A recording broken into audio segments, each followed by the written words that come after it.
ഭ്രാന്തന്റെ പ്രാണനായി last part. Malu അവരുടെ റൂമിന്റെ മുന്നിലാണ്. അവള് പതിയെ ഡോറ് ചെറുതായിട്ടൊന്ന് തുറന്ന് അകത്തേക്ക് നോക്കി. അച്ഛനും മക്കളും നല്ല കളിയിലാണ്. വിനോദ് ആരെയും തള്ളിയിടരുതെന്നൊക്കെ പറഞ്ഞ് വാമിയെയും വിക്കിയെയും ഉപദേശിക്കുന്നുണ്ട്. പക്ഷേ പിള്ളേരതൊക്കെ കേൾക്കുന്നുണ്ടോന്ന് പോലും സംശയമാണ്. ബെഡിലിരിക്കുന്ന വിനോദിന്റെ പുറകിലൂടെ ചെന്ന് അവന്റെ കഴുത്തിൽ കൈയിട്ട് ചുറ്റിപ്പിടിച്ച് നിൽക്കുകയാണ് വാമി.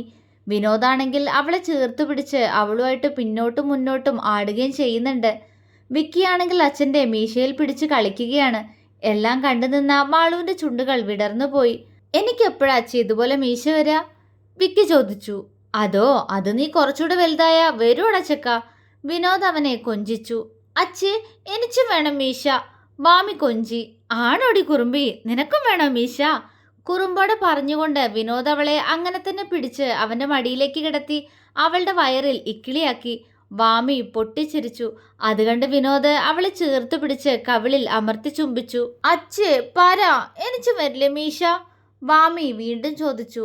അയ്യേ, പെൺകുട്ടികൾക്ക് മീശ വരുമോ? അത് ഭംഗിയുണ്ടാവില്ല. അച്ഛയുടെ കൺമണിക്കുട്ടിക്ക് മീശ വേണ്ടാട്ടോ. അല്ലാതെ തന്നെ എൻ്റെ പൊന്നു ചുന്ദരിയല്ലേ? വിനോദ് കൊഞ്ചിച്ചു. ആനോ? കണ്ണൊക്കെ വിടർത്തി ചോദിക്കുന്നുണ്ട് വാമി. ആന്നേ, അച്ഛയുടെ കൺമണിയെ കാണാൻ എന്തൊരു ക്യൂട്ടാണെന്നോ? അവൻ വാത്സല്യത്തോടെ പറഞ്ഞു. അച്ഛയും ക്യൂട്ടാ. വാമി അവൻ്റെ താടിയിൽ പിടിച്ചു വലിച്ചു. വിനോദ് ചിരിച്ചുകൊണ്ട് മക്കളെ ചേർത്ത് പിടിച്ചു. അതേസമയം തന്നെ ഡോറ് മുഴുവനായും തുറന്ന് മാളു അകത്തേക്ക് വന്നു.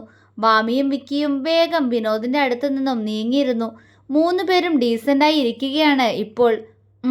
ഉറങ്ങാനായില്ലേ രണ്ടാൾക്കും? കയ്യിലെ ജിഗ ടേബിളിൽ വെച്ച് മാളു ബെഡിൽ വന്നിരുന്നുകൊണ്ട് ചോദിച്ചു. വിക്കിയും വാമിയും അവളുടെ മുഖത്തേക്ക് നോക്കി. അവളുടെ ചുണ്ടിൽ നേരിയൊരു പുഞ്ചിരിയുണ്ട്. അമ്മേ, അതുണ്ടല്ലോ, അമ്മയ്ക്ക് ഞങ്ങളോട് ദേഷ്യമാണോ ഞങ്ങൾ ചെയ്തത്? വിക്കി എന്തോ പറയാൻ ശ്രമിച്ചു. മാളു കൈ ഉയർത്തി അവനെ തടഞ്ഞു. വേണ്ട വിക്കി, ഒന്നും പറയണ്ട. അമ്മയ്ക്ക് അറിയാല്ല. പക്ഷേ എന്ത് പ്രശ്നം വന്നാലും ഇങ്ങനൊന്നും ആരും ചെയ്യരുത്. മോനവനെ തള്ളിയിട്ടപ്പോൾ ആ കുട്ടിക്ക് ഇതിലും കൂടുതൽ വല്ലതും പറ്റിയിരുന്നെങ്കിൽ എന്ത് ചെയ്തേനെ? മാളു വിക്കിയെ ഒരു കൈയാൽ ചേർത്തു പിടിച്ചു. വിക്കിയുടെ തല താഴ്ന്നുപോയി. അതിന് ആ കുട്ടിക്കൊന്നും പറ്റിയില്ലല്ലോ. വിനോദ് മക്കളുടെ സപ്പോർട്ടുമായി എത്തിയപ്പോഴേക്കും മാളു അവനെ തറപ്പിച്ചൊന്ന് നോക്കി. അതോടുകൂടി വിനോദിന്റെ വാ അടഞ്ഞുപോയി.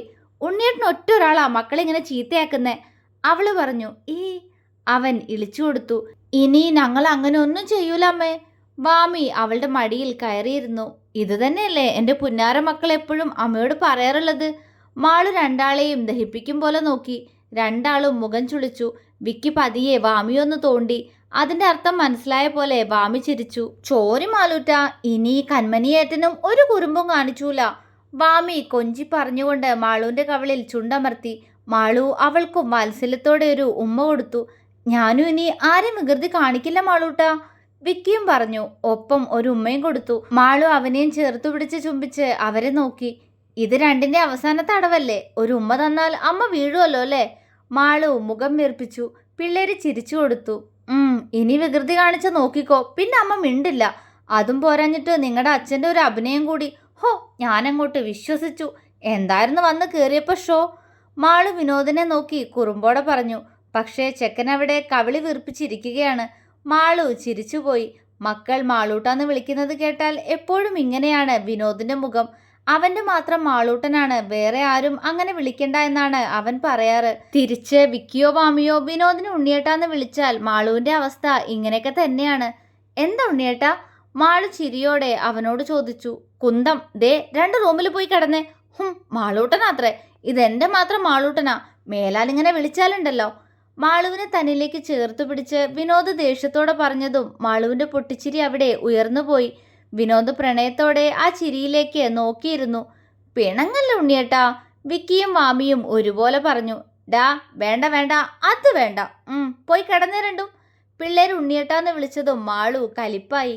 വിക്കിയും വാമിയും ചിരിച്ചുകൊണ്ട് വിനോദിന്റെയും മാളുവിന്റെയും കവിളിൽ ചുംബിച്ചു. ഗുഡ് നൈറ്റ് അച്ഛേ. ഗുഡ് നൈറ്റ് അമ്മ. 2 പേരും പറഞ്ഞു. Good night.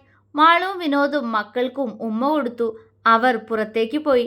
വാമിയും വിക്കിയും തൊട്ടപ്പുറത്തുള്ള റൂമിലാണ് കിടക്കുന്നത്. അവര് പോകുന്നത് നോക്കി മാളു വാതിൽ അടച്ചു കുറ്റിയിട്ടു. പതിയെ തിരിഞ്ഞപ്പോഴേക്കും വിനോദിന്റെ നെഞ്ചിൽ തട്ടി അവള് നിന്നു. മാളു വിറയലോടെ ഡോറിലേക്ക് ചാരി നിന്നു. എന്തുണ്ണേട്ടാ? അവൾ. വിക്കി. എന്ത്? ഒന്നുമില്ല. അല്ല, എൻ്റെ ഭാര്യയ്ക്ക് എന്നോട് ദേഷ്യമായിരുന്നല്ലോ, അതൊക്കെ മാറിയോ? അവൻ മീശയൊന്ന് പിരിച്ചു വെച്ചു. മാളു അവനെ കണ്ണുകൂർപ്പിച്ച് നോക്കി. ഇല്ല, മാറിയില്ല. ഉണ്ണിയേട്ടനോട് ഞാൻ പിണക്കാം. എന്തിനാ മക്കളെ എപ്പോഴും ഇങ്ങനെ സപ്പോർട്ട് അവൾ അത്രയും പറഞ്ഞപ്പോഴേക്കും വിനോദ് അവളുടെ ചുണ്ടിൽ വിരൽ വെച്ചുകൊണ്ട് പറഞ്ഞു. മാളു പിടച്ചിലോടെ അവനെ ഒന്ന് നോക്കി. അവന്റെ കണ്ണുകളിൽ മറ്റെന്തോ ഭാവം. ഉണ്ണിയേട്ടാ, അവൾ വിക്കിക്കൊണ്ട് വിളിച്ചു. അവൻ മൂളി. അവൾ ഒന്നും പറയാതെ അവന്റെ കണ്ണുകളിലേക്ക് തന്നെ നോക്കി നിന്നു. വിനോദ് പതിയെ താഴ്ന്നു വന്ന് അവളുടെ ഇരു കണ്ണുകളിലും ചുംബിച്ചു. മാളു അവന്റെ നെഞ്ചിലേക്ക് ചേർന്ന് നിന്നു. നീ അവരോട് സ്ട്രിക്റ്റ് ആവുമ്പോൾ ഞാനും അങ്ങനെ ആയാ എങ്ങനെയാ മാളൂട്ടാ? അതുകൊണ്ടല്ലേ? അവൻ ആർദ്രമായി ചോദിച്ചു. പിന്നെ എന്തിനായിരുന്നു ഓഫീസിൽ നിന്ന് വന്നപ്പോൾ ഒരു അഭിനയം? അവൾ അവന്റെ മുഖത്തേക്ക് നോക്കി. അവൻ ചിരിച്ചു. വെറുതെ. ഞാനപ്പോൾ അങ്ങനെയൊന്നും കാണിച്ചില്ലെങ്കിൽ സ്കൂളിൽ നിന്ന് പ്രിൻസിപ്പൾ കാണിച്ച ദേഷ്യം മുഴുവൻ നീ എന്നോട് തീർക്കില്ലേ? അവൻ അവളുടെ കവിളിൽ അമർത്തിക്കടിച്ചു. മാളു എരിവ് വലിച്ചുപോയി. വിനോദിന്റെ കൈകൾ അവളിൽ മുറുകി. അത് മനസ്സിലായ പോലെ മാളു അവനെ മിഴിച്ചു നോക്കി. എത്ര ദിവസമായി, ഇന്ന് എനിക്ക് വേണം, അവൻ ആഗ്രഹത്തോടെ പറഞ്ഞു. മാളുവിന്റെ മുഖം ചുവന്നുപോയി. ഉണ്ണിയേട്ടാ, അവള് വിളിച്ചു. എന്നും നിനക്കോരോ തിരക്കല്ലേ, ഇന്നെന്താ? അവൻ പുരികമുയർത്തി. ഒന്നുമില്ലല്ലോ. മാളു ചിരിയോടെ അവന്റെ നെഞ്ചിൽ കടിച്ചു. വിനോദ് കണ്ണുകൾ അടച്ച് അത് സ്വീകരിച്ചു. പതിയെ അവന്റെ ചുണ്ടുകൾ അവളുടെ ചുണ്ടുകളെ പൊതിഞ്ഞെടുത്തു. ഒരു ദീർഘചുംബനം. കിതപ്പോടെ അവളുടെ ചുണ്ടിൽ നിന്നും അകന്നു മാറിയ നിമിഷം വിനോദ് മാളുവിനെ തന്റെ ഇരു കൈകളിലും കോരിയെടുത്തു കഴിഞ്ഞിരുന്നു. ബെഡിൽ അവളെ ചായച്ചു കിടത്തി അവളിലേക്കൊരു പേമാരിയായി പെയ്യുമ്പോഴും ഉണ്ണിയേട്ടാന്നുള്ള അവളുടെ സീൽക്കാര ശബ്ദം അവന്റെ ചെവിയിൽ പ്രണയത്തോടെ പതിച്ചു. അവളുടെ ചുണ്ടുകളെ ഒന്നാകെ വിഴുങ്ങിക്കളയുമ്പോൾ അവൻ ചുംബിക്കുമ്പോൾ മാളു അവന്റെ തലമുടിയിൽ മുറുകെ പിടിച്ച് അവന്റെ ചുണ്ടുകളെയും നുണഞ്ഞു തുടങ്ങി. കഴുത്തിൽ അവന്റെ പല്ലുകൾ അമരുമ്പോൾ അവളൊന്ന് എരിവ് വലിച്ചു. അവളിലെ മറയോരോന്നായി അവൻ നീക്കുമ്പോൾ എന്നത്തെയും പോലെ അവന്റെ വല്ലാത്തൊരു നോട്ടത്തിൽ ചമ്മല് തോന്നി മാളുവിന്. ഈ ചമ്മലെല്ലാം മാറിയതായിരുന്നു. പക്ഷേ വാമിയെ പ്രസവിച്ച ശേഷം മാളു അല്പം തടിച്ചിരുന്നു. ആ തടി പിന്നെ കുറഞ്ഞിട്ടില്ല എന്ന് മാത്രമല്ല, കുറയ്ക്കാൻ വിനോദ് സമ്മതിച്ചിട്ടുമില്ല. എല്ലാം ആകെ മാറി മാളൂട്ടാ. എപ്പോഴും പറയുന്നത് പോലെ അവളെ പരവശപ്പെടുത്തുന്ന അവന്റെ വാക്കുകൾ അവളുടെ ചെവിയിൽ അപ്പോഴും അവൻ രഹസ്യം പോലെ പറഞ്ഞു. മാളു കണ്ണുകൾ ഇറുകെ പൂട്ടി. അതെ, അവളുടെ ശരീരം മാറിയിരിക്കുന്നു.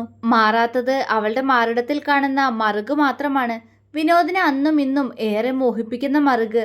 അവന്റെ ചുണ്ടുകൾ അവിടെ പതിയുമ്പോൾ മാറ്റം വന്ന അവളുടെ പഞ്ഞിക്കെട്ടുകൾ പോലുള്ള മാറിടത്തിൽ കൈകൾ താളം പിടിച്ചു.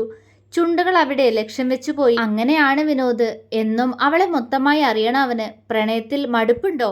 ഇല്ല. പ്രണയം മനസ്സിലും ശരീരത്തിലും ഒരുപോലെ ഉണ്ടെങ്കിൽ ഒരിക്കലും മടുപ്പ് തോന്നില്ല. അതുപോലെ അവന് മടുക്കാത്ത ഒന്നാണ് ആ പെണ്ണ്. അന്ന് അവൻ പറയാറുള്ള ആ ചെറിയ കുട്ടി ഇന്ന് 2 കുട്ടികളുടെ അമ്മയാണ്. ആ മാറ്റം അവളിൽ അറിയാനുണ്ട്. അവനെ എന്നും ചീത്തയാക്കുന്ന മോഹിപ്പിക്കുന്ന പെണ്ണ് വിനോദിന്റെ മാത്രം മാളൂട്ടൻ. അവളിലാകെ ഓടി നടന്ന ചുണ്ടുകൾക്ക് വിശ്രമം കിട്ടുമ്പോൾ മാളു അവനെ വേണമെന്ന പോലെ അവനിൽ എന്തൊക്കെയോ ചെയ്യാൻ തുടങ്ങി. അത് അവനും അറിയാം. അവനെപ്പോലെ മോഹമാണ് അവൾക്കും അവനോട്. പ്രണയം, മോഹം എല്ലാം അടങ്ങുന്ന ജീവിതമാണ്. അവളാണ് അവനെ സ്വന്തമാക്കുന്നത്. വിനോദ് അവളെ ചേർത്ത് പിടിച്ചു. ഒടുവിൽ വിയർത്തു കുളിച്ച് അവന്റെ നെഞ്ചിലേക്ക് ചാഞ്ഞുകൊണ്ട് മാളു അവന്റെ മുഖത്തേക്ക് നോക്കി. കിതച്ചുകൊണ്ട് കള്ളച്ചിരിയോടെ അവളെ നോക്കി കിടക്കുന്നുണ്ടവൻ. എങ്ങനെ ഉണ്ടായിരുന്നു? കുറച്ചു ദിവസമായിട്ട് ദേഹം അങ്ങനെ അനങ്ങിയിട്ടില്ലല്ലോ. അതിന്റെ വല്ല പ്രശ്നമുണ്ടോ? അവളുടെ ചുണ്ടുകളൊന്ന് വിരലാൽ ഞെരടിക്കൊണ്ട് അവൻ കുസൃതിയോടെ ചോദിച്ചു. ആ, വിട് ഉണ്ണിയേട്ടാ, ഇങ്ങനെയൊക്കെ ചെയ്യാൻ പാടുണ്ടോ? മാൾ അവളുടെ ഇടുപ്പിൽ അവന്റെ കൈകൾ എടുത്തു വെച്ച് ചോദിച്ചതും ഒരു കള്ളച്ചെക്കന്റെ നോട്ടത്തോടെ അവിടെ തഴുകി കൊടുത്തവൻ. അത് പിന്നെ എത്ര ദിവസമായി? ടീച്ചർക്കെന്നും ബിസിയല്ലേ? ഇടയ്ക്കെങ്കിലും ഈ പാവത്തിനൊന്ന് ഗൗനിക്കണടി. അവൻ അവളുടെ കവിളിൽ പിടിച്ചു വലിച്ചു. ഗൗനിച്ച അന്നത്തെ ദിവസം പോക്കാ. എന്തൊരു ആവേശം അത്! എനിക്ക് പറ്റണില്ല കേട്ടോ ഉണ്ണിയേട്ടാ. മാള് അവനെ നോക്കി കണ്ണുരുട്ടി. നിനക്ക് പറ്റും, നിനക്കേ പറ്റൂ. ഈ ഭ്രാന്തിനെ പ്രണയിച്ച് നിനക്ക് എൻ്റെ ഈ ഭ്രാന്തിനോടും പ്രണയാണെന്ന് എനിക്കറിയാം മാളൂട്ടാ. വിനോദ് പ്രണയത്തോടെ പറഞ്ഞു. എൻ്റെ ജീവനാ. മാളു നിറഞ്ഞ പ്രണയത്തോടെ പറഞ്ഞു. നീയും എൻ്റെ ജീവനാണെടി. അവളെ ചേർത്തു പിടിച്ച് വിനോദ് അവളുടെ കഴുത്തിൽ മുഖമിട്ടുരസി. മാളുവിന്റെ പൊട്ടിച്ചിരി അവിടെ ഉയർന്നു കേട്ടു. അവര് ഇങ്ങനെ അങ്ങോട്ട് ജീവിക്കട്ടെ അല്ലേ എന്നും. ഇങ്ങനെ ചെറിയ പിണക്കങ്ങൾ, വലിയ ഇണക്കങ്ങൾ, എല്ലാത്തിനൊടുവിൽ മാളൂട്ടനും അവളുടെ മാത്രം ഉണ്ണിയേട്ടനും ആവുന്ന നിമിഷങ്ങൾ. അതെ, കാലം എത്രയൊക്കെ മുന്നോട്ട് പോയാലും വിനോദിന്റെയും മാളുവിന്റെയും പ്രണയം ഇങ്ങനെ തന്നെ ആയിരിക്കും. മാളുവിന്റെ ദേഹത്തേക്ക് കാല് കയറ്റി വെച്ച് അവളുടെ നഗ്നമായ വയറിലൂടെ ചുറ്റിപ്പിടിച്ച് ആ നെഞ്ചിലെ ചൂടിലേക്ക് അമർന്നു കിടന്നു വിനോദ്. മാളു അവനെ ഇറുകെ പുണർന്നുകൊണ്ട് അവന്റെ നെറ്റിയിൽ അമർത്തി ചുംബിക്കുമ്പോൾ വിനോദ് ആ പെണ്ണിന്റെ മേനിയിൽ പിന്നെയും എന്തോ കുസൃതി ഒപ്പിക്കാൻ പോവുകയാണ്. അവസാനിച്ചു.